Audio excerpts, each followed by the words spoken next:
છે સોના બીએલડબ્લ્યુ પ્રેસિશન એના પર એક આપણે ચર્ચા કરીએ એ પહેલાં એ જોઈએ કે શાનદાર તેજી છે ટોપ એફ&ઓ ગેઇનિંગ કાઉન્ટર છે કારણ કે કંપનીની બીવાયડી વચ્ચે જે કરાર થવાની શક્યતા છે સમાચાર બાદ ખાસું પોઝિટિવ એક્શન છે આના પર ડિટેલ્સ જાણીએ સહયોગી તૃપ્તિ કપૂરિયા પાસેથી. તૃપ્તિ, ગુડ આફ્ટરનૂન. શું છે આના પર અપડેટ્સ? સોના બીએલડબ્લ્યુની અગર હું ઓવરઓલ વાત કરું છું તો છેલ્લા ઘણા સમયથી આપણને એક નેગેટિવ ઝોનમાં પણ આ કાઉન્ટર કારોબાર કરતું જોવા મળી રહ્યું છે. એક વર્ષમાં લગભગ 32% નેગેટિવ રિટર્ન્સ આ કાઉન્ટરે આપ્યા છે, પરંતુ આજે અહીંયા શાનદાર તેજી આપણને જોવા મળી રહી છે. બીજી તરફ ટેસ્લાની જે એન્ટ્રી થઈ છે તેનો પણ સપોર્ટ આપણને સોના બીએલડબ્લ્યુ પર જોવા મળ્યો છે અને બીવાયડી સાથે કરાર કરવાની જે શક્યતા છે તેને કારણે પણ આજે આ કાઉન્ટરમાં આપણને એક સારી એવી તેજી જોવા મળી રહી છે. ખાસ કરીને ઇલેક્ટ્રિક કાર બનાવનારી ચીનની કંપની BYD સાથે કંપની જે છે તે કરાર કરી શકે છે અને ખાસ કરીને ઇલેક્ટ્રિક વ્હીકલ કમ્પોનન્ટ સપ્લાય માટે કંપની જે છે અહીંયા આ કરાર કરી શકે તેવી શક્યતાઓ હાલમાં જોવા મળી છે. સૂત્રો દ્વારા સમાચાર આપણી સમક્ષ આવતા જોવા મળ્યા છે અને છેલ્લા કેટલાક મહિનાઓથી આ બંને જ કંપનીઓ વચ્ચે કરાર માટે ઘણી જ વાતચીતો અહીંયા જે ચાલતી આપણને જોવા મળી રહી છે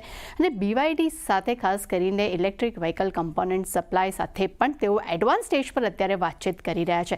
ખાસ કરીને ચીનમાં જે કમ્પોનન્ટ મેન્યુફેક્ચરિંગ પ્લાન્ટ છે તેને પણ શરૂ કરવાની યોજના જે છે તે સોના બીએલડબ્લ્યુની છે અને આજે મેન્યુફેક્ચરિંગ પ્લાન્ટ જે શરૂ કરવાની જે ઈચ્છા ધરાવી રહ્યા છે તે ખાસ કરીને લાંબા ગાળા માટે કંપનીની વ્યૂહરચનાનો એક અગત્યનો હિસ્સો પણ આપણે અહીંયા ગણી શકીએ છીએ અને સમાચાર પર ખાસ કરીને કંપની અત્યારે હાલમાં પોતાના તરફથી કોઈ પણ પ્રતિક્રિયા આપી નથી, કોઈ સ્પષ્ટીકરણ તેમના તરફથી જોવા મળ્યું નથી, પરંતુ આ સૂત્રો દ્વારા સમાચાર આજે આપણી સમક્ષ આવતા જોવા મળી રહ્યા છે. બીજી તરફ અગર સોના બીએલડબ્લ્યુ EV બિઝનેસની અગર જો વાત કરશું તો Q4 FY25માં કંપનીની જે રેવન્યુ જે છે તેમાં EVનો લગભગ 35% હિસ્સો તે ધરાવતો જોવા મળ્યો છે અને ટેસ્લા કંપનીની અગર વાત કરીએ તો તેમાં સૌથી મોટા ગ્રાહક તરીકે સોના બીએલડબ્લ્યુનું નામ પણ અહીંયા સામેલ આપણને થતું જોવા મળી રહ્યું છે. એટલે બે અગત્યના જે સમાચાર છે જેને કારણે કરીને આ સપ્તાહ પણ આપણને સોના બીએલડબ્લ્યુમાં સારી એવી ખરીદારી જોવા મળી છે.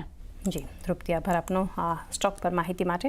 તો રૂપેશજી, સોના બીએલડબ્લ્યુ સાથે જ શરૂઆત કરીએ કારણ કે અત્યારે આપણે જોઈ રહ્યા છીએ ટોપ ગેઇનિંગ કાઉન્ટર છે એફ&ઓમાં.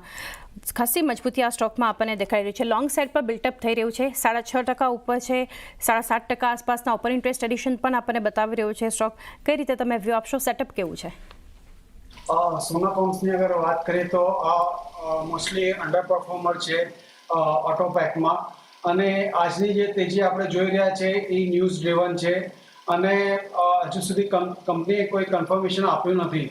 તો અહીંયા હું થોડું કોશિયસ વ્યૂ રાખું છું. અગર આ ટેકનિકલી 485ની ઉપર ક્લોઝિંગ આવે તો જ આમાં થોડી ઘણી તેજી આગળ વધતી દેખાઈ શકે છે, બટ આમાં કંઈ ખાસ મને હમણાં પોઝિશન્સ લેવા લાયક લાગતું નથી. આ એક જસ્ટ ન્યૂઝ ડ્રિવન બાઉન્સ લાગે છે.